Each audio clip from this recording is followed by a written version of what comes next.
تنتهي مباراة الأهلي وشبيبة القبائل بالتعادل السلبي 0-0. أداء زي الزفت طبعا. مفيش تكتيك، مفيش لعب، مفيش روح، مفيش أي حاجة. نازلين 90 دقيقة ندافع.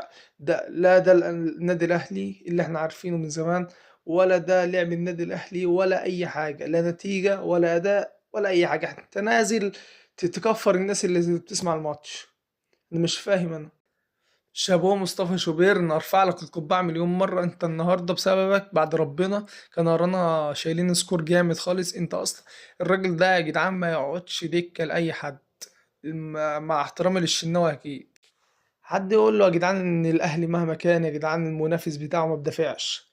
الاهلي بيلعب كوره دايما كويسه، حتى لو كان مين ايام ده كنا بنلعبه قصاد ريال مدريد اما خسرنا 4-2، كنا بنلعبه بشكل انضف من كده مليون مره. ريال مدريد تبقى لك مباراتين افريقيتين كده بتهبل خالص، اخر 3 مباريات بتهبل خالص.